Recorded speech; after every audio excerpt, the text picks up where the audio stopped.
So today we're going to talk about rewriting a quadratic expression from standard form into factored form. And we're going to bring back our friend the area model to help us do that. So before we get started with that, let's just look at some area models. So I have two here for us. Let's call this first one number 1. Call this one number 2.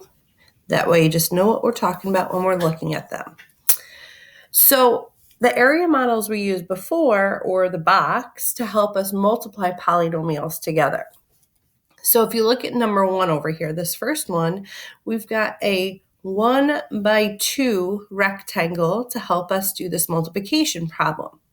Right now, it's showing us that this x is multiplying by this a binomial up top of x plus 6. So I'm just going to write that down. It's showing us x times x plus 6. And then inside is where we would do that multiplication. X times x gives us x squared. X times 6 gives us 6x. Okay, so that would just help us do our multiplication. Our last part of this would be to write it as a polynomial. This one's a pretty simple one. So what happens is if we had like terms, we combine them. Since this one has an x squared and this one does not have a squared, they're not like terms. So what we're left with is another binomial. So we've got x squared plus 6x. So this is a quadratic, because 2 is the highest power, binomial because it has 2 terms. In this other example, this is more of what we were seeing before, where we'd have these 2 by 2 squares to help us with our multiplication. I didn't leave myself a lot of room down below, so I'm going to write this one up top, and I'll switch colors for this one. So it's showing us our 2 binomials that are getting multiplied. So on my side here, I see I've got this binomial x plus 2. On the top here, I've got this other binomial, x minus 3. So it's showing us what would happen if these two got multiplied together. So that inside, the multiplication's already done. X times x gives us x squared. X times negative 3 gives us negative 3x. 2 times x is 2x. And 2 times negative 3 is negative 6. So the last thing that we had to do here is in the middle, these two things would be added together. Okay, so what we're left with is x squared. We have our like terms, 2x plus negative 3x gives us negative 1x. And then we have that minus 6. So that would be our equivalent expression in standard form. So once again, before we get started with today's, this is just a recap. Okay, this would be the factored form where it's written as a multiplication problem. And this here would be the standard form where it's written like a polynomial where you have your x squared, then your x, and then in this case, the minus 6, since we're dealing with a trinomial here. So what we're going to start doing is going the opposite way. Okay, so in this first example here, and we're starting off kind of simple, we have a quadratic binomial, x squared minus 2x, and we're going to rewrite this in factored form. So what's a little bit different about this one is instead of working from the outside and filling in the inside, they're already giving us that area. They're giving us the standard form. So I'm going to fill in the boxes, x squared minus 2x. And now we've got to figure out what would go on the outside. So when I'm looking at this one, and I'm going to start with my x squared. Well, what would have to multiply together to get x squared? The only way I can get that would be x times x. So I'm going to fill my x's on the outside. Now I've just got to figure out what would I need to multiply x by to get to negative 2x. So I already have this x outside here. X times what would give me negative 2x? Well, that would be negative 2. And I can always just double check myself before I write this down. X times x, x squared, x times -2 is -2x. So I figured out the two parts for the outside. Those are what are called my factors. So when I write this problem and I write my answer, it's going to look like a multiplication problem. I've got an x times, then I have this binomial, x minus 2. So this is in the factored form. A lot of times what the directions will just say for these problems will just simply say factor. So take something that's in standard form and rewrite it as a multiplication form as far as its factors go. So that's what happens when we have a quadratic binomial. In our second example, now we've got a trinomial, and this is where it gets a little bit more complicated. So I didn't write all the directions down again, but they are the same as the last one. So we want to factor this trinomial, x squared plus 8x plus 12. So as you see down below, I've got a 2x2 box, okay, so for my area model. And this is just like the one that we looked at before when we were multiplying. So what's a little bit different about this one is I've got 3 parts to my trinomial that I've got to somehow fit into 4 boxes. So when we do this, there's a couple things that are pretty easy to start with. Our first box up at the top is going to be our x squared. Our last box here is whatever that constant is. In this case, it's our positive 12. So if you remember before, when we were going back through that area model, we started off with a couple of things. Okay, so first off, when we were looking at these, we knew that this would have to be x times x to get us to x squared. The other thing we knew is that our two numbers had to multiply to give us 12 in order to work. And then in that middle part here, that's where we used addition to combine our like terms. So they would need to add to be 8. Does that sound familiar, where you're multiplying to be a number and adding to be another one? Say it should, because we started looking at that this week as well. That's where that X game comes in. We want our two numbers to multiply to give us 12 and add to give us 8. So if you like using the X, you can go ahead and keep using the X. I like to sometimes do this, especially when I'm trying to figure these out, is write them out like multiplication problems. What would I need to add and what would I need to multiply? Okay, so either one of these is fine for showing your work and just kind of thinking things through. So if I've got to find two numbers that multiply to 12, that's where I'm starting.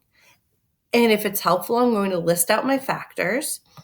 Okay, so to multiply to be 12, I've got 1 times 12. I've got 2 times 6. And lastly, I've got 3 times 4. Only one of these factors, pairs, is going to add to be 8. So the one I'm going to need is this 2 times 6.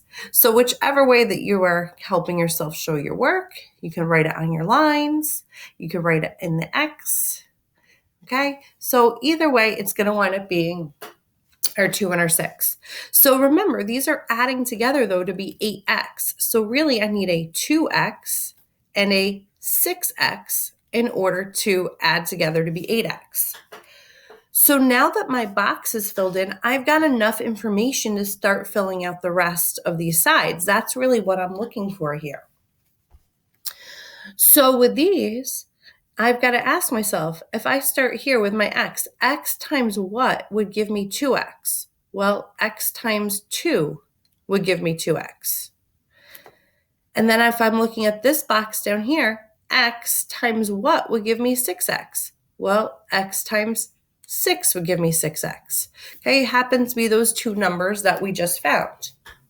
So once I figure this out on my sides, I'm all ready to write my factored answer.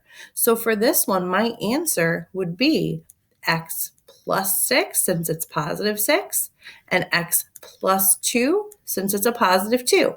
If you wrote these the other way, that's still fine, okay? Either one would be correct because multiplication is commutative, so you can write your factors in either order. Okay, so either one of those would be the factored expressions. They're written out like a multiplication problem. Last but not least, we're going to look at one more example of a trinomial. So this time we've got x squared plus 2x minus 15.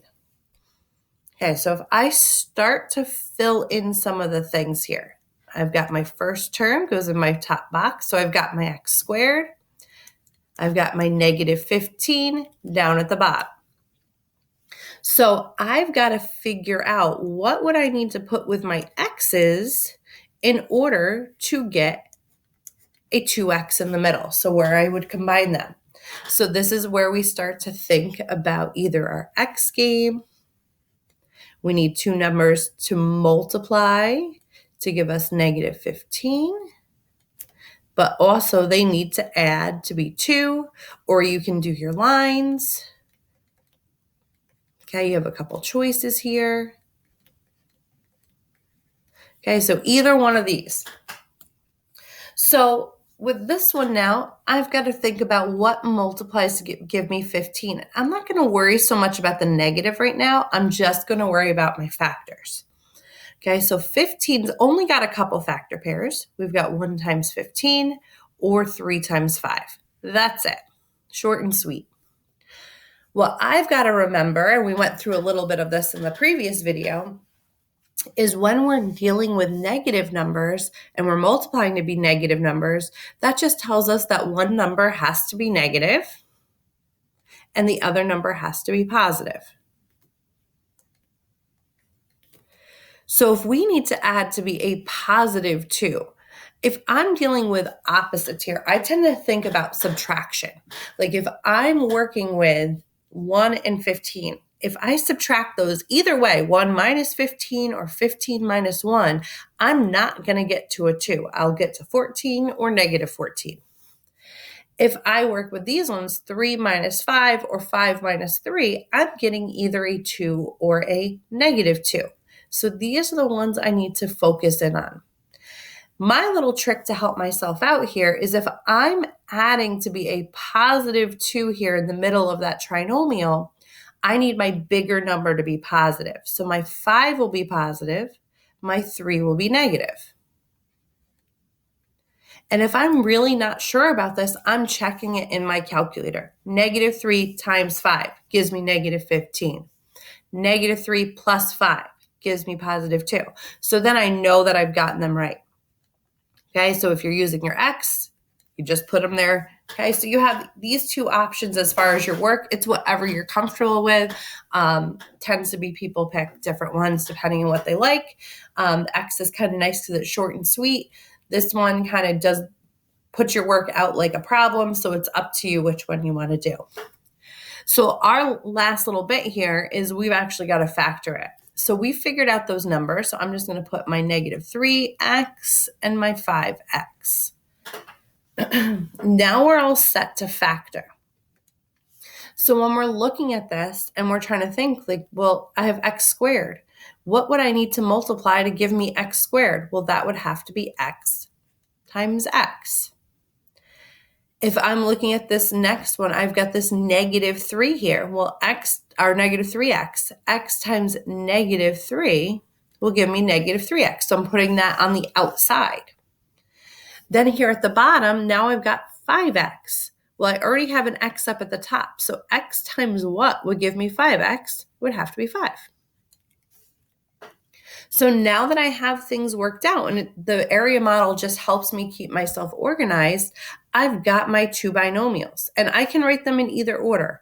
Okay, so x minus 3 times x plus 5, or you could write them in reverse and put your x plus 5 first. Okay, as long as it's written as a multiplication problem and your factors are correct, the stuff in the parentheses, you are correct. This all works well. There's an extra step in the case that we have like a 2x squared or a 3x squared, but the process of it is still really similar. But for right now, just getting you guys used to looking at factoring and going from our standard form into our factored form. So as always, if you have questions, please let me know. And if you need to rewatch this video, go ahead and rewatch it. It's posted so you can do that as many times as you need. Okay, and I will talk to you guys later.